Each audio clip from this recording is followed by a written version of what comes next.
آپ کے گوش گزار کرنا چاہتا ہوں۔ اگر وقت میسر آیا تو کچھ باتیں باقی صورتوں کے بارے میں بھی عرض کروں انشاءاللہ۔ سورۃ یوسف کے بارے میں یہ بات پہلے یاد رہے کہ یہ واحد واقعہ ہے قرآن مجید میں جو ایک ہی جگہ اتنی تفصیل سے بیان ہوا ہے۔ باقی حضرات انبیاء کرام علیہم السلام کے جتنے واقعات ہیں وہ متفرق صورتوں میں بیان ہوئے، ایک جگہ کہیں بھی بیان نہیں ہوئے۔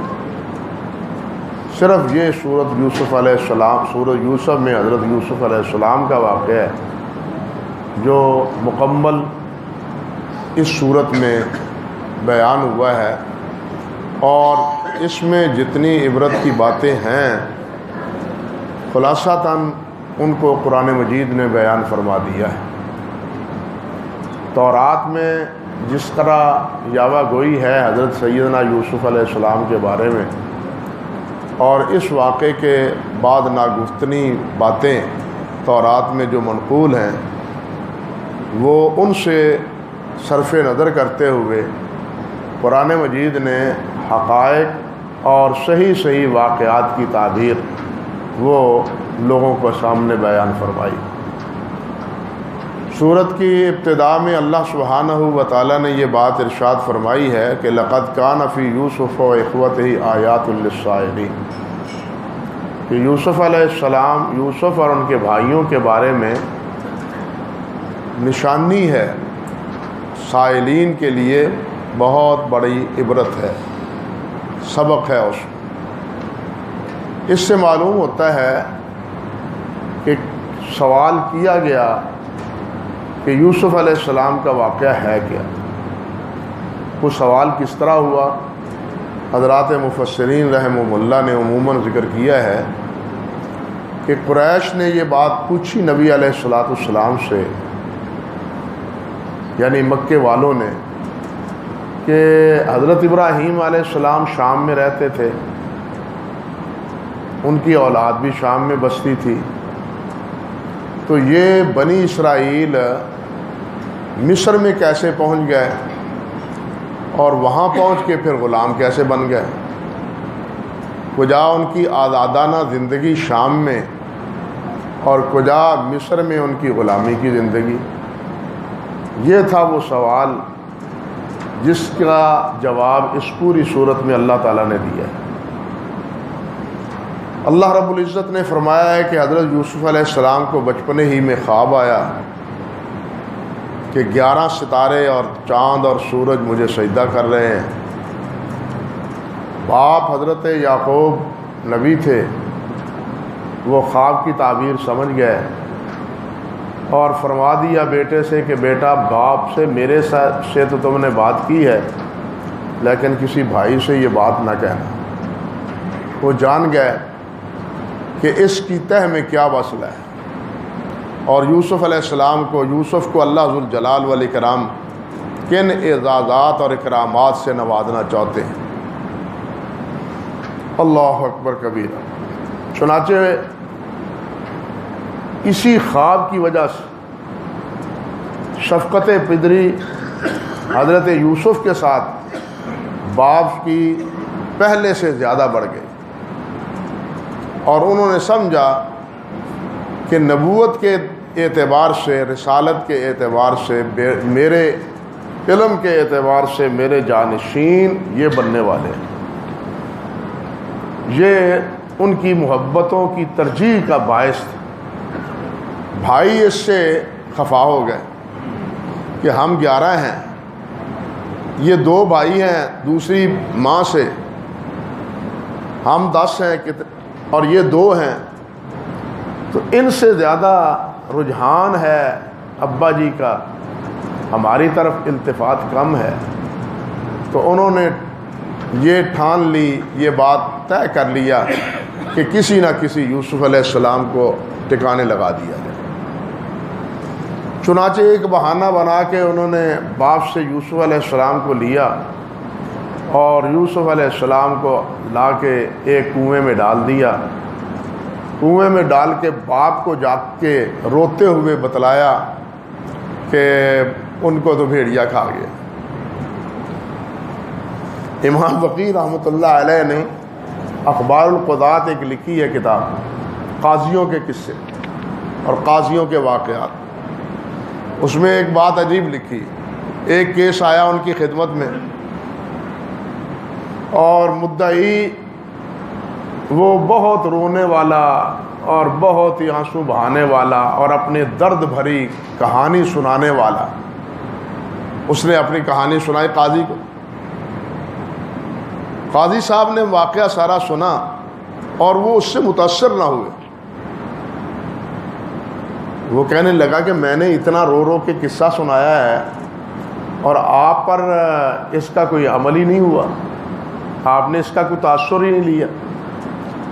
تو قاضی صاحب کہنے لگے بات یہ ہے کہ جب سے میں نے قرآن مجید میں یوسف علیہ السلام کے بھائیوں کا رونا پیٹنا پڑا ہے نا، تو دعوے میں رونے والوں کی کیفیت جو ہے نا وہ مجھے متاثر نہیں کرتی۔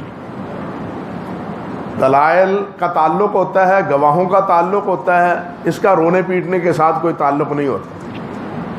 اصل معاملہ گواہوں پر ہے، واقعے کے حقائق اور پس منظر پر ہے۔ رونے سے کوئی بات نہیں ثابت ہوتی۔ اگر رونے سے کوئی بات ثابت ہوتی تو یوسف علیہ السلام کے بھائیوں نے رونا کو کم نہیں رویا، اور مگر باپ نے ان کی حقیقت کو تسلیم نہیں کی۔ تو خیر یہ تو ایک ضمناً بات تھی، میں نے آپ کے سامنے عرض کی۔ تو والد صاحب نے حضرت یعقوب علیہ السلام نے انہیں کہا کہ تم جو کہہ رہے ہو غلط کہہ رہے ہو۔ سمجھ گیا وہ کہ کہانی کیا ہے۔ بالآخر قافلہ آ رہا تھا، جا رہا تھا سفر پر، انہوں نے کنویں سے پانی نکالنے کی فکر کی، نیچے جھانکا تو خوبصورت نوجوان پڑا ہے۔ وہ چیخ پڑے، او ہو پانی کیا ہے، یہاں تو غلام پڑا ہے، ایک بچہ پڑا ہے۔ بچے کو نکالا اور اس کو چھپایا کہ چلو اس کی بھی قیمت لائیں گے، تاجر جو تھے، چلو اس کی بھی قیمت وصول کریں گے۔ وہاں سے اٹھایا اور مصر جا کے ان کو فروخت کر دی۔ اور جس نے خریدا، اتفاق کی بات یہ کہ وہ بادشاہ، مصر کا بادشاہ تھا، مصر کا حکمران تھا، جس نے حضرت یوسف علیہ السلام کو خریدا۔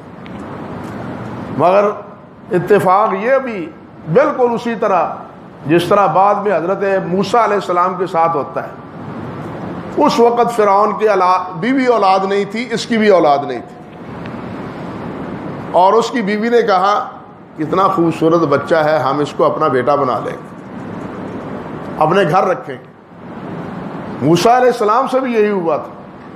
چنانچہ حضرت یوسف علیہ السلام شاہی گھر میں پڑھنے لگے، جوان ہوئے تو عزیز مصر، اس کی بیوی، اس کی نیتیں خراب ہو گئی۔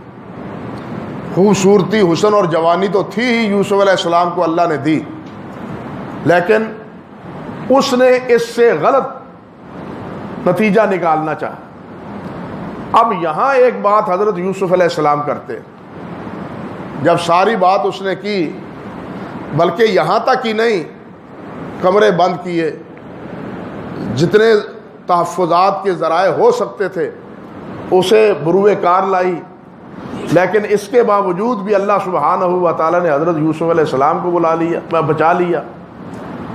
شہر میں یہ بات پھیل گئی کہ اپنے ہی گھر میں پلنے والے نوجوان کے ساتھ عزیز مصر کی گھر والی نے کیا بدبختی کا ارادہ کیا ہے۔ اب یہ بات پھیلی تو اس نے کہا چلو میں بھی تمہیں دکھاتی ہوں ہاتھ۔ اس نے کیا کیا، وہ جو بڑے خاندان کے لوگ تھے صاحب ثروت، ان کی خواتین کو بلا لیا، آؤ دعوت ہے تمہاری دعوت ہے میرے ہاں۔ اب اس کو دعوت پر بلا دیا، اور حضرت یوسف علیہ السلام کو وہ کھانے پینے کے لیے جب مصروف ہوئی تو پانی لانے کے لیے حضرت یوسف علیہ السلام نے کو کہہ دیا کہ پانی پلاؤ ان کو، پانی پلاؤ۔ اور جب انہوں نے حضرت یوسف علیہ السلام کو دیکھا تو وہ حیران اور ششدر رہ گئی کہ یہ تو انسان کوئی ہے، انسان تو نہیں، یہ تو کوئی فرشتہ ہے، اتنا خوبصورت۔ اتنا جوان رانا اور اتنی صحت جس پر ساری کی ساری فریفتہ ہو گئی وہ. اور انہوں نے بھی کیا کیا, حضرت یوسف علیہ السلام کو ورگلانے کے لیے اپنے ہاتھوں پہ کوئی کاٹنا شروع کر دی کہ ہمارے آپ کے لیے تو جناب ہماری جان بھی حاضر ہے, جان بھی قربان آپ کے لیے کرنے کے لیے تیار ہیں. اس موقع پہ حضرت یوسف علیہ السلام نے اللہ سبحانہ و تعالیٰ سے دعا کی اور کیا کہا, رب السجن احب الی مما یدعوننی. انہوں نے کہا کہ میں نے ان کو کہا ہے کہ میری بات مان لو, اگر میری یہ بات نہ مانے تو میں اس کو قید کروا دوں گی. وہ سب خواتین کو کہتی ہے کہ میرا ہی پلاننگ, میرا منصوبہ یہ ہے کہ میں اس کو قید کروا دوں گی. یوسف علیہ السلام بھی سنتے تھے. انہوں نے اللہ سے دعا کی کہ رب السجن احب الی مما یدعوننی, یا اللہ جس کی یہ دعوت مجھے دیتی ہیں اس سے میرے لیے قید بہتر, قید ہو جانا بہتر ہے. اس برائی کا ارتکاب میرے لیے قابل قبول نہیں ہے. اور ساتھ کیا فرماتے ہیں, وَإِلَّا تَصْرِفْ عَنِّي كَيْدَهُنَّ أَصْبُ إِلَيْهِنَّ. اللہ اگر آپ نے ان کا مکر و فریب مجھ سے دور نہ کیا تو میں ان کے مکر سے بچ سکتا نہیں. یہ ہے ایک نبوی مقام, نبوت کا مقام. وہ بلند ترین مرتبے پہ فائز ہونے کے باوجود بھی یہ نہیں سمجھتا کہ یہ پاکیزگی اور طہارت اور یہ کمال اور یہ شرف اور یہ عزت یہ میری اختیاری ہے. نہیں, وہ یہ سمجھتا ہے کہ یہ سب فیضان اللہ رب العزت کا ہے. اگر کوئی نیکی ہے تو وہ بھی اللہ رب العزت کی توفیق سے, اگر کسی گناہ سے بچنا ہے تو وہ بھی اللہ کی توفیق سے. اللہ کے نبی اور گناہ دونوں ایک جگہ جمع ہو سکتے نہیں, ممکن نہیں ہے. لیکن اس کے باوجود بھی حضرت یوسف علیہ السلام اللہ رب العزت سے عرض کرتے ہیں کہ اللہ اگر آپ کی توفیق شامل حال نہ ہو, آپ کی رحمت نہ ہو تو میں ان کے قید اور مکر سے بچ سکتا نہیں. اللہ سبحانہ و تعالیٰ نے پھر فرمایا ہے فاستجاب لہ ربہ, اللہ نے اس کی دعا کو قبول کر لیا اور ان کے مکر و فریب کو جو ہے نا وہ ختم کر دیا, دور کر دیا. نبوت کی ہیبت یوسف علیہ السلام پر ایسی طاری کر دی کہ جس کے نتیجے میں دوبارہ انہوں نے اس قسم کی کوئی حماقت کرنے کی جرات ہی نہ کی. اللہ اکبر کبیرہ. اب اس کے بعد کیا ہوا, اللہ آپ کا بھلا کرے. یوسف علیہ السلام ان کے اقدام کی وجہ سے جیل تو چلے جاتے.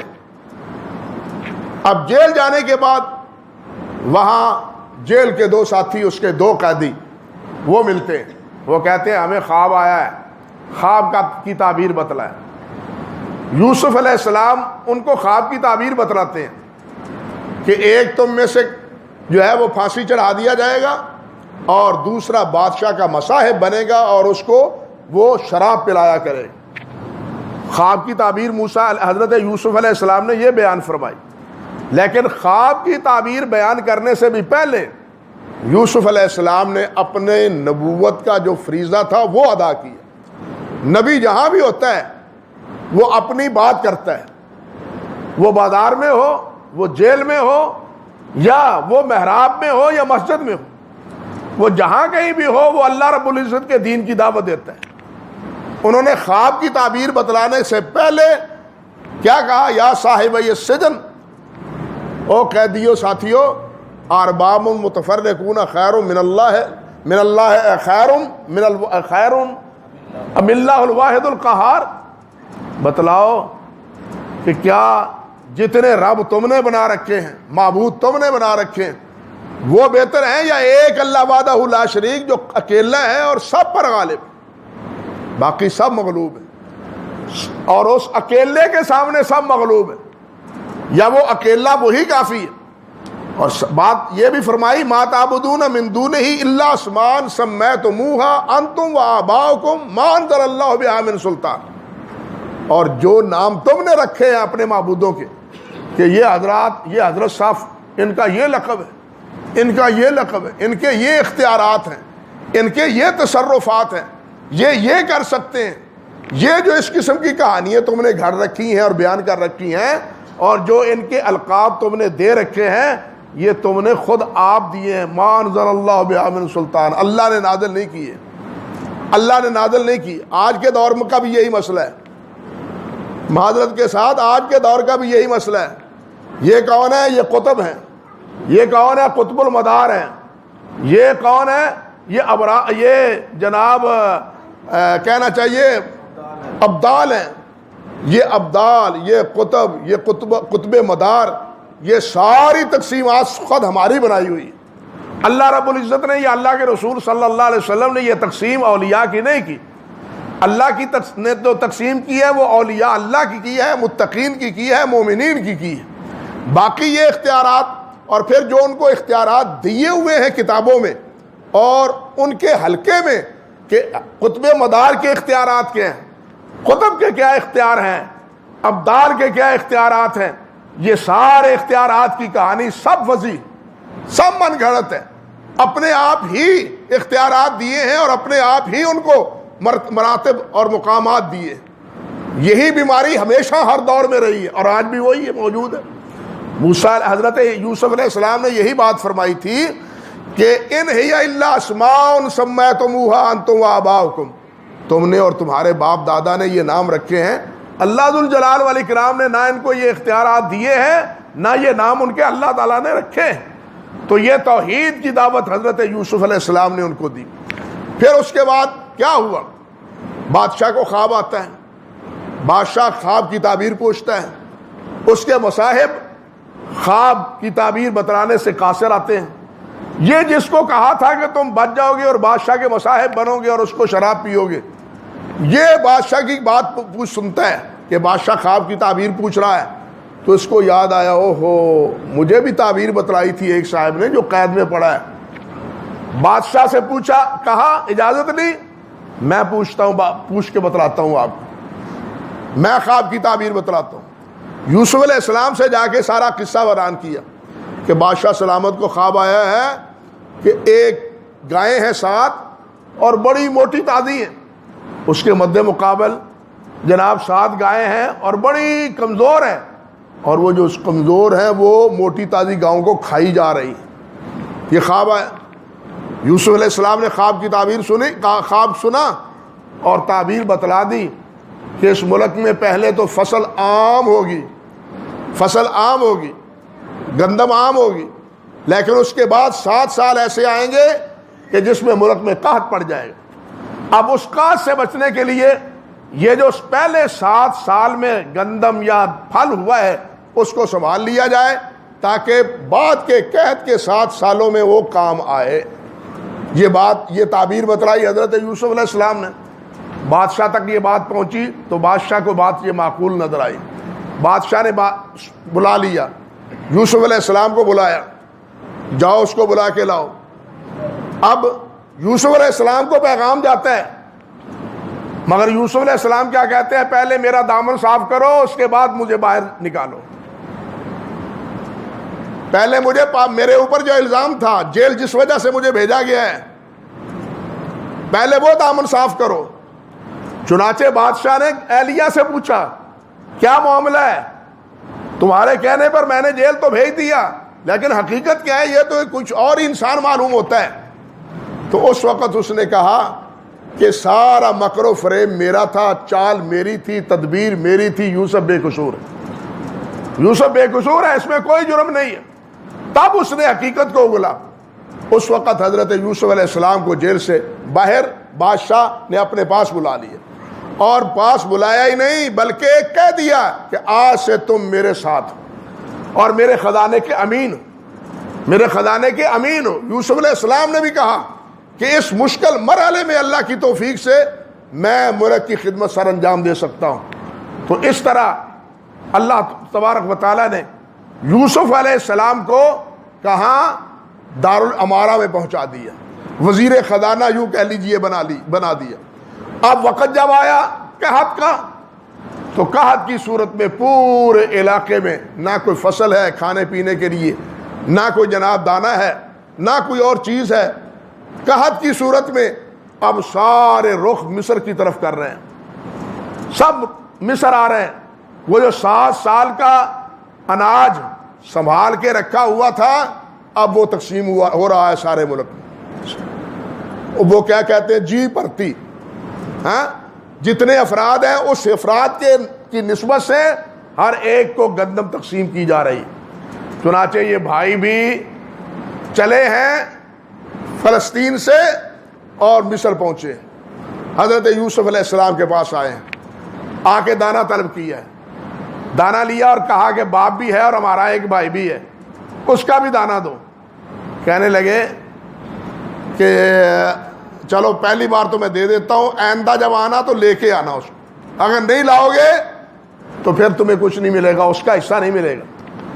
اب جب جانے لگے تو یوسف علیہ السلام نے کیا کیا، اللہ اکبر کبیرہ، ان کو ان کے برتن بھر کے دیے، دانا دیا، سب کچھ دیا، اللہ اکبر کبیرہ، اور ساتھ یہ بھی تاکید کر دی کہ آئندہ آنا ہے تو بھائی کو لے کے آنا ہے، اگر بھائی کو نہیں لاؤ گے تو پھر تمہیں اس کے حصے کا اناج نہیں ملے گا۔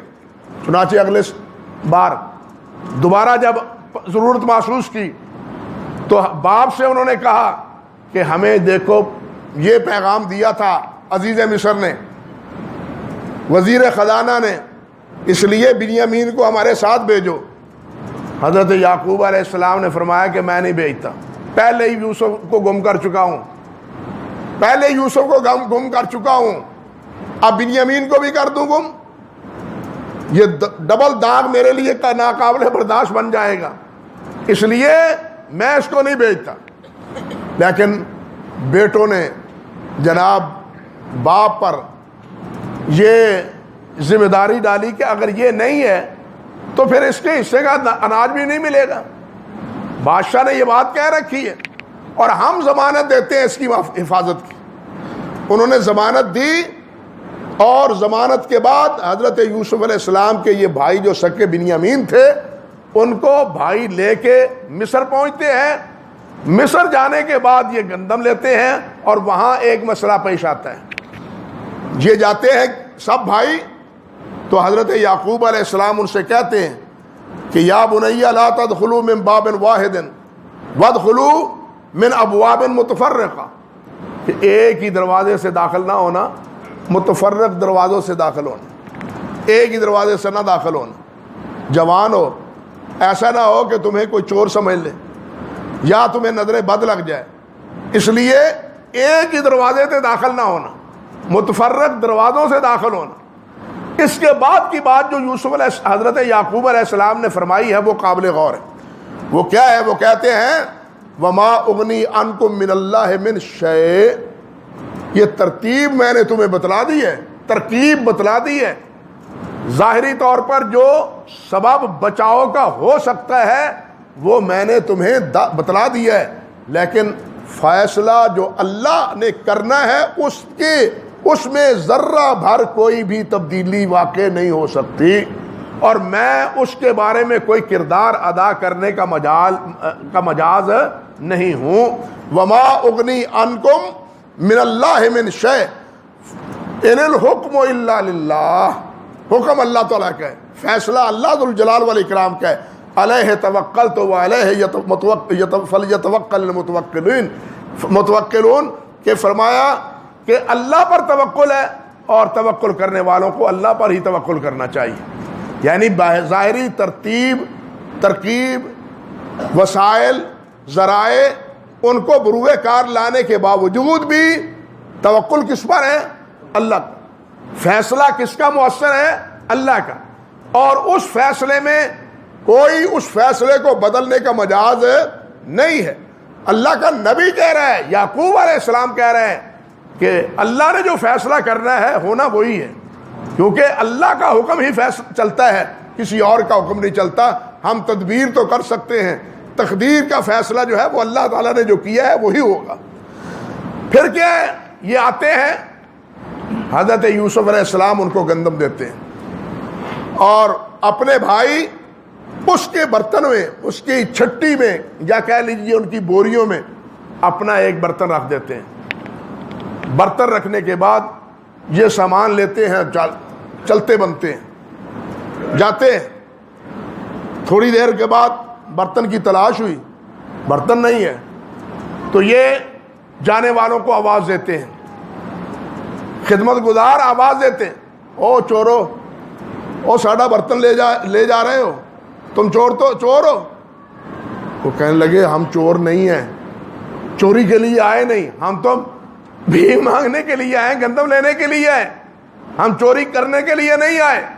اچھا تلاشی دو، اگر تم میں سے کوئی سامان نکل آیا کسی کے پاس تو کیا اس کا بدلہ ہے، اس کی سزا کیا ہے؟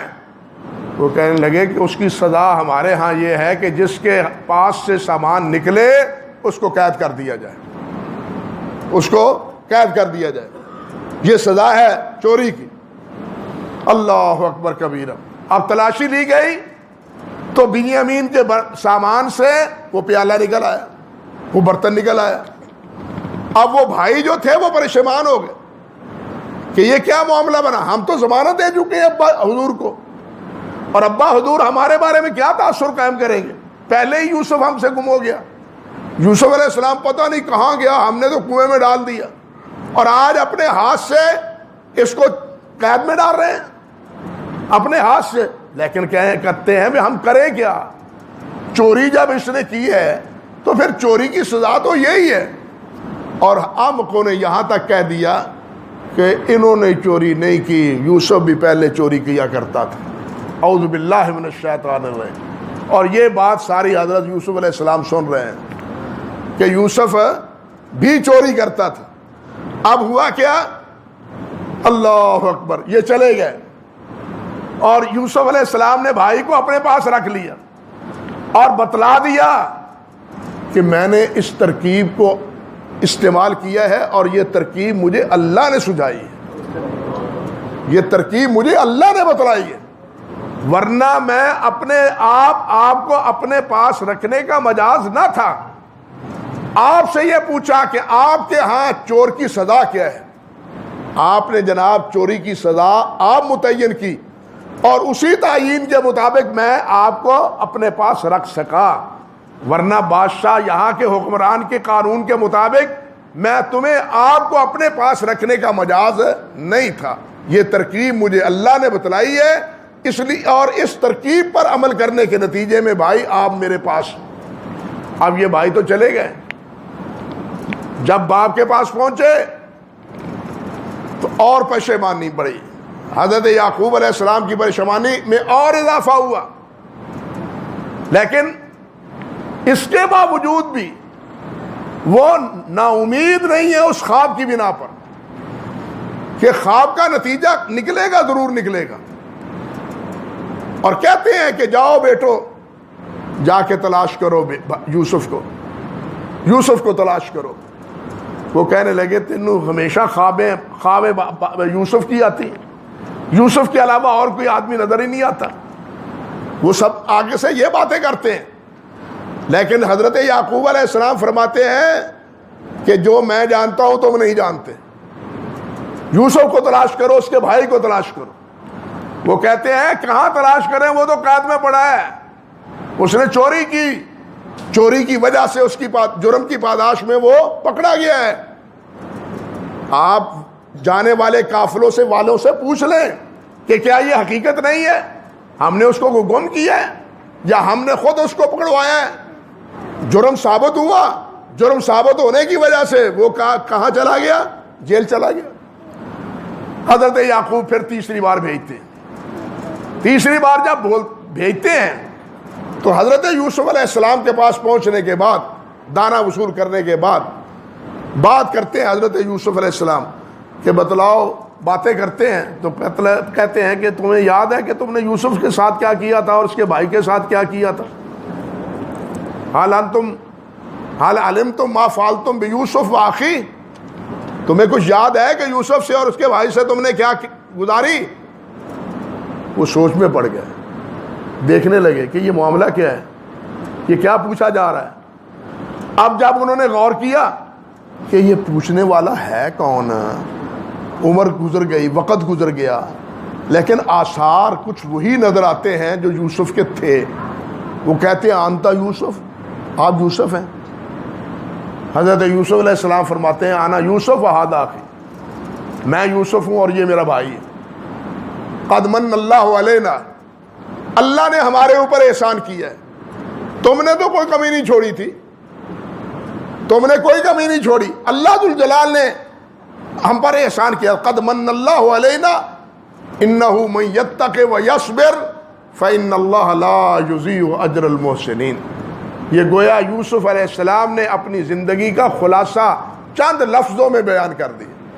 فرماتے ہیں کہ جو صبر اختیار کرتا ہے اور پرہیزگاری کی زندگی اختیار کرتا ہے, انہ من یتق ویصبر, جو متقی تقوی یعنی گناہوں سے بچتا ہے, اور صبر یعنی جو احکام اللہ ذو الجلال کے ہیں ان کی پابندی کرتا ہے.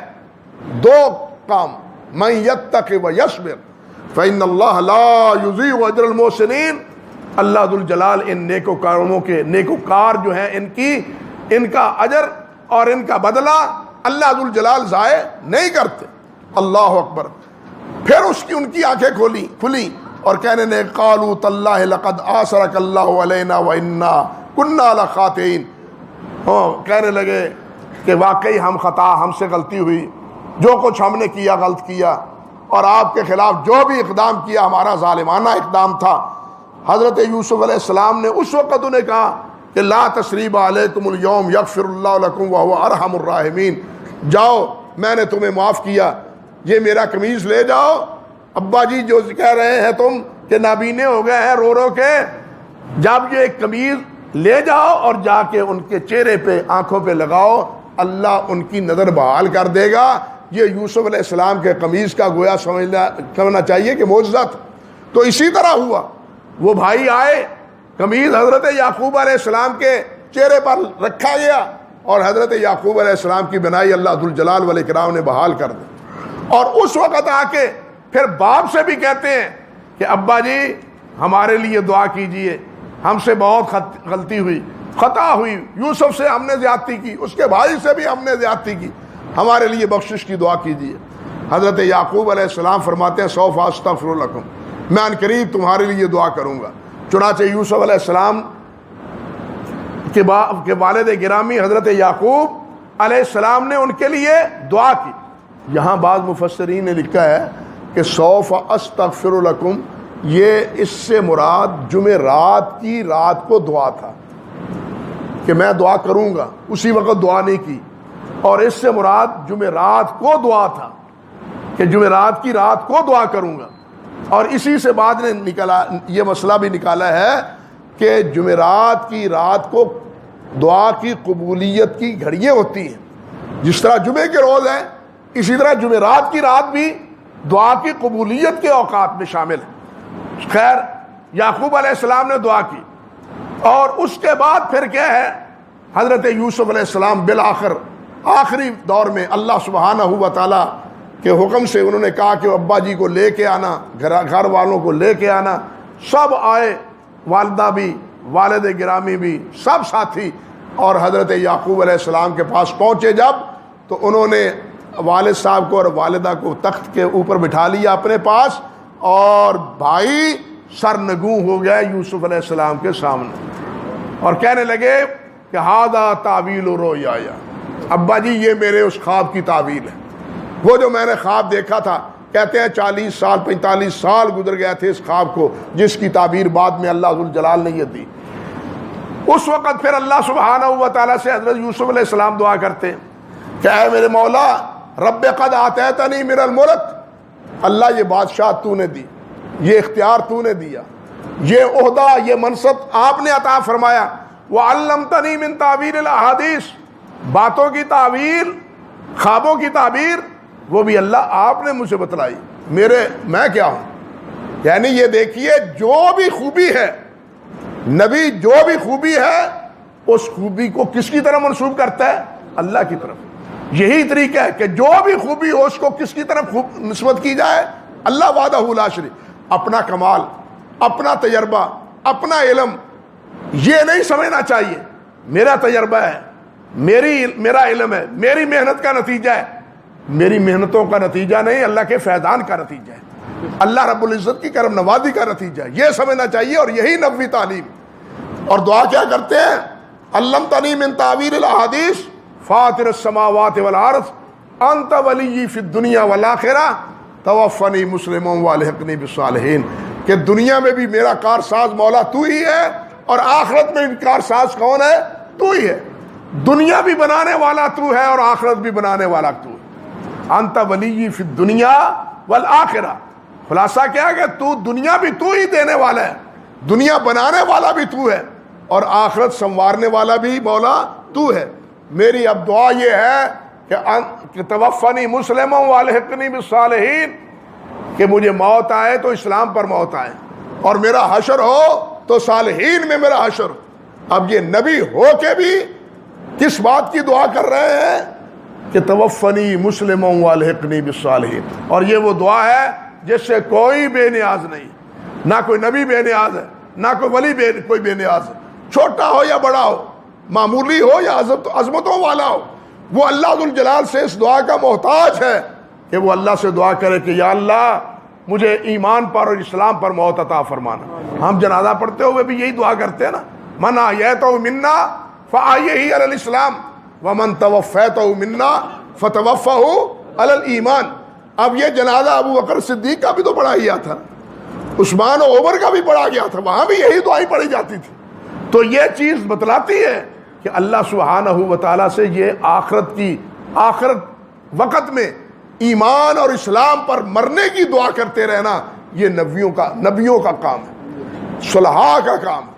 اور اس کے بعد پھر اللہ ذوالجلال والاکرام نے نبی علیہ الصلوۃ والسلام سے فرمایا ہے کہ یہ سارا قصہ میں نے بیان کیا ہے، یہ تمہیں سنایا ہے، اور یہ ذالک من انباء الغیب نوحیہ الیک، کہ یہ غیب کی خبریں کوئی نہیں جانتا تھا، مکے والوں کو کوئی علم نہیں تھا، میں نے آپ کو بتلایا ہے اور آپ یہ واقعہ سارا ان کو پڑھ پڑھ کے سنا رہے ہیں۔ اللہ اکبر۔ حتیٰ کہ یہ فرمایا ما کنت لدیہم اذ اجمعوا امرہم وہم یمکرون، آپ وہاں اس وقت موجود نہیں تھے جب بھائی مکر و فریب کر رہے تھے، آپ تو وہاں موجود نہیں تھے۔ یہ ساری بات بتلائی ہے تو میں نے آپ کو بتلائی، نہ آپ کو اس کا مشاہدہ ہے نہ آپ کو اس کا علم ہے، میرے بتلانے سے یہ سارے واقعے کی تفسیر آپ کے علم میں آئی ہے اور آپ یہ واقعات آگے لوگوں کو سنا رہے ہیں۔ اور آگے پھر نبی علیہ الصلوۃ والسلام سے یہ بھی فرمایا ہے کہ قل ھذہ سبیلی ادعو الی اللہ، یہ ہے میرا راستہ، میں اللہ کی طرف تمہیں دعوت دیتا ہوں۔ میری دعوت کا خلاصہ کیا ہے کہ میں اللہ کی طرف دعوت دیتا ہوں، ادعو الی اللہ۔ اب دیکھیے، جب پہلی وحی باعتبار نبوت کے ہوئی ہے وہ تو ہے اقرا بسم ربک الذی خلق، لیکن پہلی وحی جو باعتبار رسالت کے ہوئی ہے وہ ہے یا ایھا المزمل قم فانذر وربک فکبر۔ پہلا حکم کیا ہے؟ وربک فکبر، اپنے رب کی کبریائی بیان کرو۔ تو سب سے پہلا بول اور سب سے پہلی آواز یا پہلی ذمہ داری کیا ہے کہ اللہ رب العزت کی طرف دعوت دی جائے۔ ادعو الی اللہ، میں تمہیں اللہ کی طرف دعوت دیتا ہوں۔ اللہ کی طرف دعوت یہی نبوی دعوت۔ تمام انبیاء نے مخلوق کو خالق کی دعوت دی، انسانوں کو اللہ رب العزت کی دعوت دی، اور اسی دعوت کا ذکر اللہ ذوالجلال نے یہ فرمایا، اور ساتھ یہ بھی انا ومن اتبعنی، میں بھی اور میرے تابع دار بھی۔ میری دعوت بھی یہی ہے، میرے تابع داروں کی بھی دعوت یہی ہے۔ کیا؟ کہ لوگوں آؤ اللہ کو اپنا معبود بناؤ، اللہ کو اپنا مشکل کشا سمجھو، اللہ کو دنیا اور آخرت سنوارنے والا سمجھو۔ اب اس میں عبرت کیا تھی؟ سائلین کے لیے، قریش کے لیے، مکے والوں کے لیے، کہ تم یوسف علیہ السلام کا قصہ تو پوچھتے ہو، لیکن سوچو جس طرح بھائیوں نے یوسف علیہ السلام سے کیا تھا، آج وہی کردار تم میرے نبی محمد صلی اللہ علیہ وسلم سے کر رہے ہو۔ اللہ اکبر۔ تم نے ان کو کنویں میں ڈالا اور آج ان کے قتل کے منصوبے تم بنا رہے ہو۔ جس طرح بھائی ناکام اور نامراد ہوئے، بالکل اسی طرح تم بھی میرے نبی کی مخاصمت اور مخالفت کے میں ناکام ہو گئے اور میرے نبی کامیاب اور کامران ہوں گے. اور پھر ہوا بھی اسی طرح. اللہ سبحانہ و تعالیٰ نے نبی علیہ الصلوۃ والسلام کو کامیابی عطا فرمائی اور فتح مکہ کے موقع پر نبی علیہ الصلوۃ والسلام نے وہی بات ارشاد فرمائی جو حضرت یوسف علیہ السلام نے اپنے بھائیوں سے کی تھی کہ لا تثریب علیکم اليوم اذهبوا انتم الطلقاء، تمہارے اوپر کوئی وزر نہیں ہے، جاؤ میں نے تمہیں معاف کر دیا اور میں نے تمہیں آزاد کیا. میں تم سے کوئی مواخذہ، کوئی اس کا بدلہ نہیں لیتا. جو 13 سال تک تم میرے ساتھ ظلم و ستم روا تم نے رکھا ہے اس کا کوئی آپ سے حساب نہیں لیتا، میں نے تمہیں معاف کیا. یعنی جس طرح یوسف علیہ السلام نے بھائیوں سے یہ بات کہی تھی وہی بات نبی کریم حضرت محمد رسول اللہ صلی اللہ علیہ وسلم نے اہل مکہ سے کہی. اور اس میں اسی بات کا اشارہ تھا کہ تم آج جن کی مخالفت کر رہے ہو ایک وقت آنے والا ہے کہ اللہ کے فضل و کرم سے ان کے سامنے ہی تم سرنگوں ہوگے، ان کے سامنے ہی تم کیا ہے سرنگوں ہوگے اور ان کی عظمتوں کا اعتراف کرو گے، بالکل اسی طرح جس طرح بھائیوں نے حضرت یوسف علیہ السلام کی عظمتوں کا اعتراف کیا تھا. تو یہ خلاصہ ہے حضرت یوسف علیہ السلام کے واقعے کی. اس کے بعد سورۃ رعد ہے. سورۃ رعد میں بھی اللہ سبحانہ و تعالیٰ نے اپنی عظمت اور اپنی توحید کی بات کی. سب سے پہلے اللہ الذی رفع السماوات بغیر عمد، اللہ وہ ہے جس نے بغیر آسرے کے آسمان کو کھڑا کیا ہوا ہے. کوئی ستون نہیں ہے، کوئی دیوار نہیں ہے، کوئی سہارا نہیں ہے. کتنی قدرت کا مالک ہے. اس نے حکم دیا آسمان کو اور آسمان کھڑا ہے. فرمایا بغیر عمد ترونها ثم استوى على العرش وسخر الشمس والقمر كل يجري لاجل مسمى. یہ سورج، یہ چاند اللہ کے حکم کے ساتھ اپنے اپنے مدار میں یہ چکر لگا رہے ہیں. یہ سارا کارخانہ قدرت اللہ نے بنا رکھا ہے اور یہ کارخانہ خود دلالت کرتا ہے کہ اس پورے نظام کو چلانے والا اللہ کے علاوہ اور کوئی نہیں ہے. اور اسی کی وجہ سے بالآخر اللہ نے فرمایا ہے لہو دعوت الحق. جب یہ اللہ جس کے پاس یہ اختیار، یہ اقتدار ہے، بلانا بھی اسی کو حق ہے، بلانا پکارنا اسی کو حق ہے، عبادت اسی کا حق ہے. کسی اور کی عبادت، کسی اور کو پکارنا، کسی اور کو مشکل کشا سمجھنا، یہ اللہ رب العزت کے حق میں دخل اندازی. اللہ فرماتے ہیں کہ والذین یدعون من دونہ لا یستجیبون لهم بشیء، کہ اللہ کے علاوہ جن کو تم پکارتے ہو وہ تمہاری کبھی بھی ضرورت پوری نہیں کر سکتے. تمہاری ضرورتیں پوری کرنے والا کون ہے؟ اللہ ہے. اس لیے اللہ سے اپنا تعلق وابستہ کرو، اللہ کی بندگی کرو اور جو مانگنا ہے تم اللہ سے مانگو. گویا سورۃ رعد میں بھی یہی مسئلہ ہے اور اسی کی تفصیل پھر حضرت سورۃ ابراہیم میں ہے اور اس میں تو بتلایا گیا ہے کہ حضرت ابراہیم علیہ السلام کا بھی یہی موقف اور یہی مسلک تھا.